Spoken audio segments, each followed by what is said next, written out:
Daily ಒಂದೇ ತರ ಬಾತ್ ತಿಂದು ಬೇಜಾರಾಗಿರುತ್ತೆ. ಬನ್ನಿ ಇವತ್ತು ಒಂದು ಸಿಂಪಲ್ ಆಗಿ ಈಸಿಯಾಗಿ ಕಮ್ಮಿ ಮಸಾಲೆ ಒಂದು ವೆಜಿಟೇಬಲ್ ಬಾತ್ ಹೇಗೆ ಮಾಡೋದು ಅಂತ ತೋರಿಸ್ಕೊಡ್ತಾ ಇದೀನಿ. ಇದು ಬೆಳಿಗ್ಗೆ ಬ್ರೇಕ್ಫಾಸ್ಟ್ಗೆ, ಮಧ್ಯಾಹ್ನ ಊಟಕ್ಕೆ ಮತ್ತೆ ನೈಟ್ ಡಿನ್ನರ್ಗೆ ತುಂಬಾ ಚೆನ್ನಾಗಿರುತ್ತೆ. ಈ ಬಾತ್ ತಿನ್ನೋರು ನಿಮ್ ಫ್ಯಾನ್ ಆಗ್ಬಿಡ್ತಾರೆ. ಬನ್ನಿ ಹೇಗೆ ಮಾಡೋದು ನೋಡೋಣ. ಈ ವಿಡಿಯೋ ಇಷ್ಟ ಆದ್ರೆ ನಿಮ್ ಫ್ಯಾಮಿಲಿ ಫ್ರೆಂಡ್ಸ್ಗೆ ಶೇರ್ ಮಾಡಿ. ನಮ್ ಚಾನೆಲ್ ನ ಫಸ್ಟ್ ಟೈಮ್ ನೋಡ್ತಾರೆ ಸಬ್ಸ್ಕ್ರೈಬ್ ಮಾಡೋದು ಮರಿಬೇಡಿ. ಲೈಕ್ ಮಾಡಿ, ಶೇರ್ ಮಾಡಿ, ಕಮೆಂಟ್ ಮಾಡೋದಂತೂ ಮರಿಲೇಬೇಡಿ. ನೋಡಿ ಇವಾಗ ಪ್ರೆಷರ್ ಹಿಡಿದಿದೆ, ಕುಕ್ಕರ್ ಮುಚ್ಚಳ ತಕೊಂತಾ ಇದೀನಿ. ನೋಡಿ ವಾವ್ ಎಷ್ಟು ಚೆನ್ನಾಗಿದೆ ಅಲ್ಲ.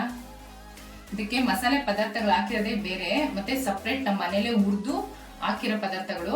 ಒಂದ್ಸಲಿ ಈ ಬಾತ್ ಮಾಡಿ ಟ್ರೈ ಮಾಡ್ಬಿಟ್ಟು ಹೇಗಿತ್ತು ಅಂತ ಕಮೆಂಟ್ ಮಾಡೋದು ಮಾತ್ರ ಮರಿಬೇಡಿ. ವೆಜಿಟೇಬಲ್ ಬಾತ್ಗೆ ಒಗ್ಗರಣೆ ಹಾಕೊಳ್ಳೋಣ. 50 ಗ್ರಾಮ್ ಎಣ್ಣೆ ಹಾಕೊಂತಾ ಇದೀನಿ. ಎಣ್ಣೆ ಕಾದಿದೆ. ಒಂದು ಮೀಡಿಯಂ ಸೈಜ್ ಈರುಳ್ಳಿ ಕಟ್ ಮಾಡಿ ಇಟ್ಕೊಂಡಿದೀನಿ, ಅದನ್ನ ಹಾಕೊಂತಾ ಇದೀನಿ.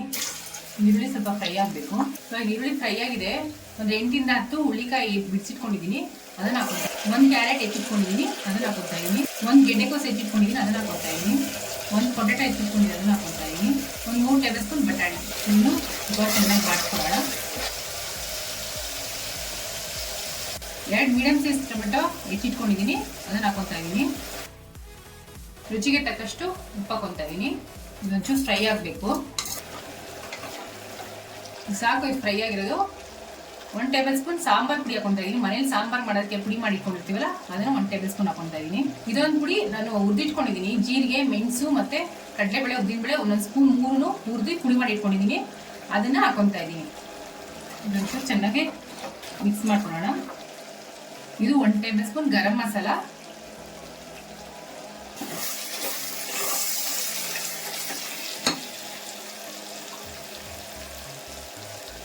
ಗೋಲಿಗಾತದಷ್ಟು ಹುಣಸೆ ನೆನೆಸಿಟ್ಕೊಂಡಿದ್ದೆ, ಅದ್ರ ರಸನ ಹಾಕೊಂತಾ ಇದೀನಿ.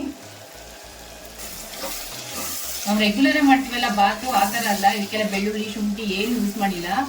ತುಂಬಾ ಚೆನ್ನಾಗಿರುತ್ತೆ, ಒಂದ್ಸರಿ ಟ್ರೈ ಮಾಡಿ. ಒಂಚೂರು ಬೆಲ್ಲ ಹಾಕೊಂತಾ ಇದೀನಿ. ಇದು ಆಪ್ಷನಲ್ಲು, ಬೇಕಾದ್ರೆ ಹಾಕೋಬಹುದು, ಇಲ್ಲ ಸ್ಕಿಪ್ ಮಾಡ್ಬೋದು. ಇದೊಂಚೂರು ಎಣ್ಣೆ ಬಿಡೋ ಥರ ಫ್ರೈ ಆಗಬೇಕು. ನೋಡಿ ಇವಾಗ ತರಕಾರಿ ಎಲ್ಲ ಚೆನ್ನಾಗಿ ಎಣ್ಣೆ ಬಿಡೋ ಥರ ಫ್ರೈ ಆಗಿದೆ. 1 ಪಾವ್ ಅಕ್ಕಿ ತೊಗೊಂಡಿದ್ದೀನಿ ನಾನು, ಅಕ್ಕಿ ಹಾಕೊಂತಾ ಇದೀನಿ. ಇದನ್ನು ಚೆನ್ನಾಗೆ ಮಸಾಲೆ ಒಳಗಡೆ ಹೊಂದಬೇಕು. ಅಕ್ಕಿ ಆ ತರ ಮಿಕ್ಸ್ ಮಾಡ್ಕೋಬೇಕು. ಇವಾಗ ಅಕ್ಕಿ ಚೆನ್ನಾಗಿ ಮಸಾಲೆ ಜೊತೆ ಹೊಂದಿದೆ. ಇವಾಗ ನೀರ್ ಕಾಯಿಸಿಟ್ಕೊಂಡಿದೀನಿ ನಾನು. 1 ಲೋಟ ಅಕ್ಕಿಗೆ 2 ಲೋಟ ನೀರು ತಗೊಂಡಿದೀನಿ, ಅದನ್ನ ಹಾಕೊಂತಾ ಇದೀನಿ. ಇನ್ನೊಂದ್ಸರಿ ಚೆನ್ನಾಗಿ ಮಿಕ್ಸ್ ಮಾಡ್ಕೊಳ್ಳೋಣ.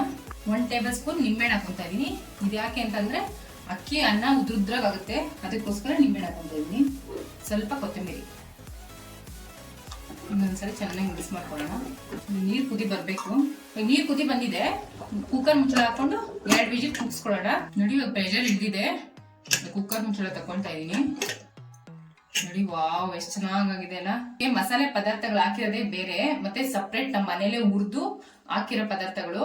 ಒಂದ್ಸಲಿ ಈ ಬಾತ್ ಮಾಡಿ